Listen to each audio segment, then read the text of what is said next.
And then what happened? And we went into our second match, which was the leader of the Judgment Day, Finn Balor, with Damian Priest and Dominic Mysterio, facing off against AJ Styles with Gallows and Anderson. I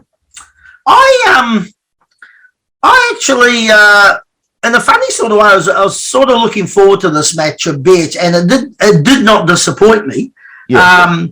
Because look, you got two great competitors. When we talk when we're doing live shows and we're doing the commentary, and if it is the case, I'll say, two very evenly matched, competitors. And they are very evenly matched. It was potentially going to be a bit of a classic match. Yeah. I like the way I'm loving what they're doing with the commentary now when they're talking about, the wrestlers past, because that's something I've always done over 30 years where, as an example, they said like about Finn Balor, trained at the Antonio Inoki dojo, 6-time IWGP champion, was known as the Prince, how he started the Bullet Club and then left and AJ came in. And then they were talking about, AJ's 31 career titles and obviously twice as, WWE champion and that. I'm liking that because I think, and bear me out if you think I'm wrong, but the marks know all that. Other people might not know that, and I think it helps to do what we've certainly done in Australia, and I used to pride myself on doing, is really letting the people know the background of these competitors, just how highly skilled, how successful they've been, what they've done. I just think it adds to the whole package, and building up the guys, because that's the job of the commentator, is to build up the wrestlers, build up the matches, Yeah. So I'm absolutely loving that. Yeah, there's definitely been a different feel of the commentary team, especially with the way that Michael Cole speaks of Rhea Ripley and Dominic Mysterio. Yes. And I think that's good because I think, as I've said to you and others before you, because I've been doing this years before you were even born, that's our job. Our job is to, as commentators, is to educate, it's to promote, it's to get the excitement, it's to build the character more. I mean, the character can build it to a certain degree in the ring, but you need to, it's like anything, it's marketing. And I think the fact they're doing that with all the wrestlers now, and they're talking about Dakota Kai, how it's her fourth WarGames match earlier, and I like that. I really do. I just think it adds something to the matches. You get a wee bit more invested in some of the people there, Yeah. And it's definitely, it's giving a different layer that I think, and you could probably agree with me here, but I think we've been missing for a bit. Oh, for a long time, because, Vince's thing was, anything they've done before WWE doesn't exist. It was irrelevant. Yeah. Even if you go right back to the WrestleMania 3, Hogan and Andre, I mean, they had wrestled many, many, many times together and against each other in Japan and everywhere else, even in WWE itself, or WWF as it was then. But none of that was acknowledged. This was like, this was the first time at Mania 3, and it wasn't. Yeah. And I think if you treat people, that like they're stupid, I don't see that as a smart strategy. People know. There's internet. Well, maybe in WrestleMania 3 there mightn't have been. I can't remember that far back. But now, there's internet. There's everything. I mean, there's no secrets. Yeah, there's no secrets. So I think it's good. But getting back to the match itself, I thought this, AJ, he's a complete package. I mean, everybody has said, and I think probably the greatest compliment was The Undertaker said, well, he wanted his final match against him, sort of thing. He held him in such high esteem, and a few guys have said that. Yeah. So that was good, and there was so much history in that match between, those two guys. And for me, I don't know what you think, but for me, it was almost a touch old school in that AJ targeted Finn's left leg, and he kept working the leg, but Finn kept selling it. Not like a lot of the guys, they'll sell it for a second, go into a few moves, forget all about the leg. But Finn kept selling it, and AJ came back to it. Yeah. So there was a wee bit of that old school psychology and the match. And then, of course, we knew it was only going to be a matter of time before Judgment Day. The OC got into it a bit.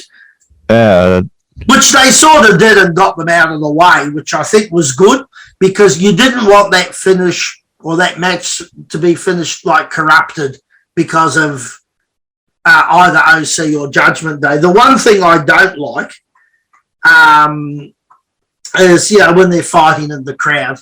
And particularly later, I want to talk about that too, because in particular, I think there was one match which is actually the next match we'll talk about, where they went into the crowd and, 3 people got bowled over. Now, I've got no doubt they were plants. Yeah. That 3-seat bank was quite oddly out of shape with all the rest of the seating. So if you really look at that and you see how they was placed, those 3, you knew they were plants. They'll be, people from the development centre or something. But I just think I've never, ever liked it. Yeah. And I think you just open yourself up to all sorts of crap. We had an incident here many, many, many years ago in the show that Gene and I were doing. And one of our wrestlers, Chucky, fell into and hurt the mighty Karumba, who's passed away now, but he was at ringside. Yeah. And he was going to sue the promoter. And we had to pay all his medical costs and all sorts of things. It's just, and you can imagine in America, the most litigious, people on the face of the earth. I think it's crazy. Yeah, you got the ringside area, you got barricades, but you got barricades for a reason. Yeah, 100%. But what I liked the most, a couple of things, as I said, the old school, the psychology, the professionalism, but they sold really well. And the one thing that really, really came to mind for me is when AJ was doing his forearm smashes and the punches and whatever, they looked like they connected. A lot of the guys you see, it misses by a mile. Like Roman Reigns did a Superman punch in the match, and it just went about 3 inches in front of the guy's face, like it was a mile away. Yeah. Whereas in this match, everything it looked like it connected. I thought it was a really, really good match. They set up their signature moves. They got them delivered. I didn't mind it at all, to be honest. I liked the way it looked like the calf crusher was applied, and Finn was absolutely gone. He was just about to tap, and then he wrapped his arm around to the mat a couple of times to break it. Yeah, because the match was basically over at that point, but then it wasn't. But I liked it. I thought it was really, really strong. Yeah, it was a really good match. Because I feel they kind of, because this is the second time they've faced off in the main roster. Yeah. And because the first time was because it was supposed to be Finn Balor versus Bray Wyatt, and I think Bray Wyatt got sick. Oh, is that what happened? Yeah, and they had to scurry and find somebody to fill that spot. But in saying that, I feel if you're gonna, because the feud with the Judgment Day, the OC is pretty much started. Oh yeah. I feel that it should have started this match though. Well, I suppose you need to build up to a match.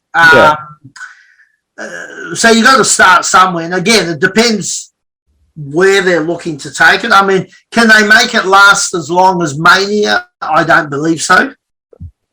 No, probably because you still got 5 months. That's a hell of a build-up plus what they've done. Yeah. So I don't know, Anthony, where they're going to go with it. But then at some point, it's going to have some sort of culmination. Yeah. I've got a funny feeling, though, that the Judgment Day if it goes to Mania, I think it'll be the Judgment Day with Edge, Beth Phoenix, Ray, Mysterio. Oh yeah, that ties I up. think it's probably going to go more that way. Hard to see who the OC would go up against if they even got to Mania. I mean, they'll find a spot for AJ, but again, who? Yeah. You know, somebody might come back and want to take him on, maybe John Cena or something like that. You know, so you could have a John Cena, AJ, because everyone seems to like to finish their career wrestling AJ, so, you know, it could be someone like a Cena maybe. Yeah, that's true. Whether Randy Orton comes back, I doubt it from what I'm hearing. They had that fusion surgery, so... Yeah, I don't think he's coming back. No, there's talk he may not now come back, which is a terrible, terrible shame, but, you know, what do you do? Like, it's just, it is what it is. So, yeah. Now, what did you end up giving this match? 7. Okay, I gave it another 8. I gave it 8 again. I liked it. I thought it was just a really good, classic, sort of, dare I say, old schoolish, without being, you know, too old schooly, but you know what I mean? It was just good. It was solid. It was professional. It was a good match. I think any aspiring young wrestler, watch that and see how the punches connect, how the kicks connect, the chemistry, how you sell, how you go back to what you were working on, like the leg. You know, there's a wee bit of psychology, you know. And I think that would be like almost a good training video, if that makes sense. Yeah, no, 100%. It was a really good match. I liked it. Yeah, I liked it.